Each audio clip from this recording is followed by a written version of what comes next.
Good morning, Mr. McIver. Good morning. Now, what kind of process does Canada Lands go through to get to this point? There were 6 different public consultation meetings, 4 open houses and 2 public meetings over 2 years, well attended.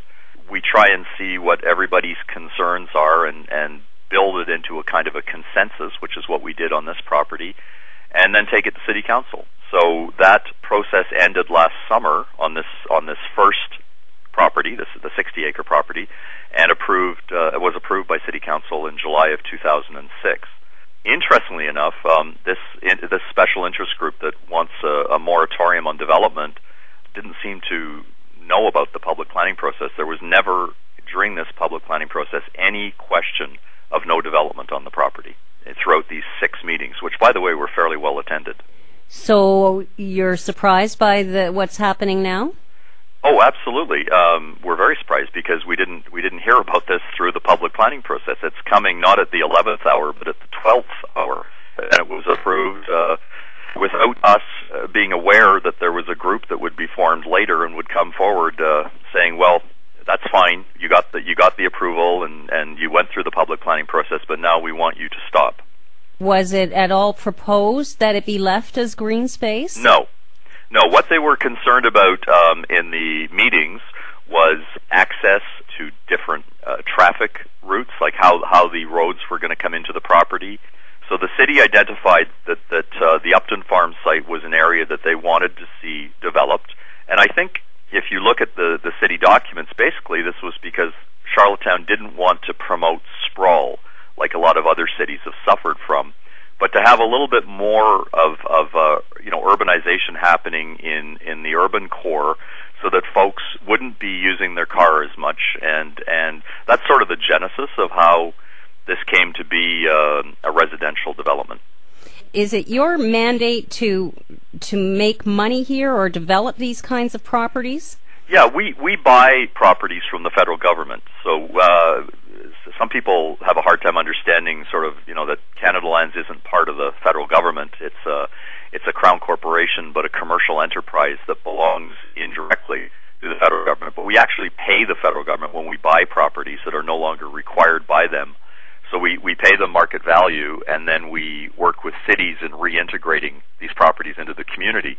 It's been a very successful process across the country because, as you probably know, the federal government, when they build something, doesn't consult at all with what they refer to as the lower levels of government, provincial or municipal, whereas, of course, Canada Lands subjects itself entirely to the municipal redevelopment process. So the city is in the driver's seat. They approved it last July. Now, I think you may know that Charlottetown City Council has moved to ask Canada Lands to remove its application. Yes, I did hear that this morning. Perplexing to us because they were the ones that actually drove the process, first of all, to identify this site for development, but also they were the folks that approved it. So it's a bit perplexing that you get an area designated for development by the city, which is one of the reasons we bought the property from the federal government, and then we work with them and they approve it, and there's no talk of keeping it green space, and then a few months later they asked to rescind the approval. Sort of puts into question the validity of a democratic process. And so will it have any impact on your plans? What will you do now? You got to understand that we bought this and we're a commercial company, so I'm not quite sure what they would expect us to do. Like, do they expect us to just run it as a park, which of course we don't have a mandate to do? Do they expect us to sell it to the city at market value, including the value creation that's gone into the rezoning on the site? And who would pay for that? They don't seem to really have answers to these questions. They're just saying, Canada Land should put a moratorium on this. As appealing as that may sound to some people, I believe, and so does my company, that this is going to be a beautiful development. It's going to be trails going throughout, a lot of green spaces, a lot of open spaces, and there'll be a few houses. I just don't buy the fact that, let's keep this so that some people can walk their dogs on it and not have anything on it because any development is bad. Mr. McIver, could this project be stopped now? Can the process be stopped? I mean, it's a process that's been approved. It's in the 12th hour. Everybody was happy with it. So, I think it's something that that right now we'd pretty much like to continue on, and since we got all the rights and we acted and went forward in good faith. I appreciate your time on this. Okay, thank you. Thank you. Bye. Gordon McIver is a vice president with Canada Lands. You're listening to Island Morning on 96.1 FM. I'm Karen Mayer, and joining me in the studio now is Laurie McBurney. She's with the Upton Farms Preservation Group. Good morning. Good morning. What would your group like to see happen with this land? Well, first of all, Karen, the Prince Edward Island has the lowest amount of publicly owned land in Canada. And at the Upton Farmlands, there's 246 acres that could be used for sports, pets, recreation, family outings. And there's a large enough area to accommodate any numbers of personal interests. We've had interest in hiking, biking, kite flying. There's the dog walking, the canoeing, kayaking, sailboat, picnic areas. There's all part of the land, part of the property is paved. There's a walkway that's paved that people have been out there in wheelchairs using that as school outings and field trips. So all kinds of possibilities, except residential development. Is that what I'm hearing? That's what you're hearing. Right now, Karen, there are 270 building lots that are already serviced in the Winslow West Royalty area that could be used for houses. And that's why I find it interesting that Mr. McIver is referring to urban sprawl. Because I think if he was that concerned about urban sprawl, that maybe they would be looking for those lots instead of opening 350 potential new homes in that area where they're not needed. Canada Lands is a good company. A lot of their environmental awards have been won in areas like redeveloping brown lands, taking over decommissioned armed forces bases, and redeveloping them. They do a lot of good work in this country. This land is not that kind of land. It's not a decommissioned armed forces base, and it's not a brown land or an old railway yard. Right. It's a pristine. Well, it's not exactly pristine, but it's a piece of green space. Now, Mr. McIver also talked about the process that they are obligated to go through, and that there were public meetings and there were opportunities. Where were you, and where were others in your group who are opposed to this idea while that whole city approval process was going on?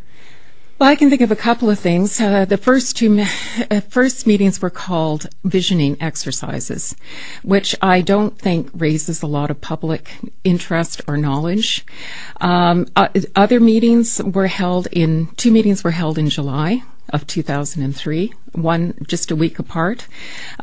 We have a letter from The Guardian that someone wrote to The Guardian saying that there were 6 people at that meeting. So when he says it's well attended, the 6 people I don't consider a good representation of the people of Charlottetown. He also refers to the 2 public meetings that were very well attended last April, and those were because people were coming out in protest of a traffic study that it said a 350-unit housing development would have no appreciable effect on the traffic in the area. And Mayor Clifford Lee himself was quoted in The Guardian as saying he wanted those traffic concerns solved before council would approve the development.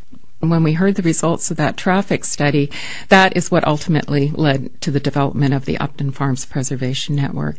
Now, he does talk about the fact that green space is an important part of what they do, and they have provided a certain amount of green space, something like 23-meter wide walkway along the riverbank there. Is that just not enough? What Mr. McIver neglects to mention in that comment is that the City of Charlottetown official plan calls for 20 meters along the waterway to be reserved anyway. That can't be built on anyway. So he's added 3 meters to that walkway. We see the parks there. What they are is public squares like you would find in downtown Charlottetown, which is good on some levels, but not compared to what this land could be used for if there was some visioning associated with it. But is it a lot too late? No, I don't think it is too late. The shovels aren't in the ground. This could be signed over at a stroke of a pen, as Mayor Lee said last night at the council meeting. It just takes the will of the government. So what's next for your group? Well, as I say, we're meeting with Sean Murphy on Thursday. You'll see us at the market selling our license plates. We're going to keep up public pressure. We'll take up Mr. Murphy on his offer of a task force if he asks us to be part of that, and we're going to work our hardest to have a vision for this property that the citizens of Charlottetown will be proud of. This is our new Victoria Park. We have that opportunity now to save it for that kind of use.